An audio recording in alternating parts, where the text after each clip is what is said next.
वहीं इंस्पेक्टर गौरी और उनकी टीम उस जगह पहुंचती है जहां मोनू ने कूड़ा फेंका था, लेकिन वहां तो पूरा कचरे का पहाड़ था। अब उन्हें समझ नहीं आ रही थी कि वो ब्लेड इतने बड़े कचरे में से कैसे मिलेगा। इसके बाद एक फ्लैशबैक सीन दिखाया जाता है। राज अपने घर में होता है और रोशनी आयरा को बेड टाइम स्टोरी सुना रही होती है। राज ये देखकर बहुत खुश होता है। उसे लगता है कि रोशनी आयरा का अपनी माँ जैसा ख्याल रख रही है। राज आयरा की तारीफ भी करता है। वापिस प्रेजेंट में इंस्पेक्टर गौरी अपने जूनियर से कहती है वो शार्प ब्लेड किसी भी हालत में मिलना चाहिए, चाहे कूड़ा जितना भी ज्यादा क्यों ना हो, हमें ढूंढना ही पड़ेगा। फिर हम देखते हैं कि आयरा का पियानो टेस्ट है स्कूल के अंदर। आयरा स्कूल जाना चाहती है लेकिन अंजू उसे रोक कर कहती है। फिर अंजू आयरा को क्लियरली समझाती है स्कूल में कोई कुछ भी पूछे तो मत कहना, अगर पापा के बारे में पूछे तो सिर्फ नो कमेंट कह देना। जब आयरा स्कूल पहुंचती है तो कुछ बच्चे उसे चिढ़ाने लगते हैं। आयरा गुस्से में आ जाती है और पास रखे एक डॉल पर चाकू से वार कर देती है। सब लोग ये देखकर शॉक्ड रह जाते हैं। इसके बाद माधव मिश्रा और उनकी लॉयर पार्टनर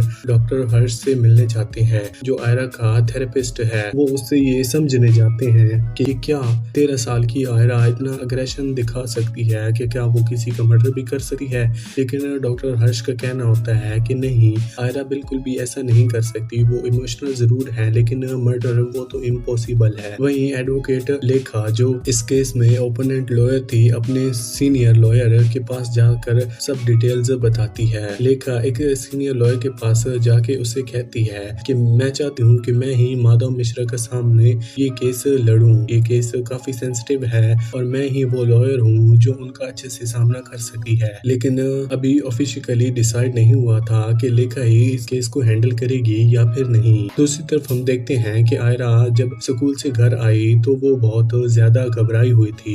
अंजू ने उसे संभाला। उसे देखते ही समझ आ गया कि स्कूल में आयरा के साथ कुछ न कुछ तो गड़बड़ जरूर हुई है। वहीं माधव मिश्रा के पास उसका जूनियर लॉयर डीप आता है और एक्साइटेड होकर कहता है कि मैंने केस सॉल्व कर लिया है सर। टीवी पर न्यूज चल रही होती है मानू नाम का लड़का जो बिल्डिंग के अंदर कूड़ा उठाने का काम करता होता है, उसी पर मर्डर का इल्जाम लग गया था। न्यूज में दिखाया गया है कि मानू लड़कियों की चुपके से अश्लील वीडियो बनाता है। डीप ने उसका पीछा किया और तभी उसी वक्त उसे ये सब कुछ सबूत मिल गए। जब मानू का मोबाइल फोन चेक किया गया तो उसमें काफी वीडियोस और फोटोज मिले जिसमें एक रोशनी का भी है। डीप ने ये सब मीडिया को दे दिया। जब माधव मिश्रा को पता चला तो वो गुस्से से बोला तुमने केस सॉल्व नहीं किया, तुमने तो पुलिस का काम आसान कर दिया, अब राज को बेल मिलना मुश्किल हो जाएगा। इसके बाद इंस्पेक्टर गौरी अपने सीनियर ऑफिसर के सामने होती है। वहाँ उसे बताया जाता है आपको इस केस से हटा दिया गया है, अब नया ऑफिसर आएगा जो इस केस की इन्वेस्टिगेशन करेगा। और नया ऑफिसर और कोई नहीं गौरी का हस्बैंड होता है जिससे उनका पर्सनल रिश्ता कुछ अच्छा नहीं होता।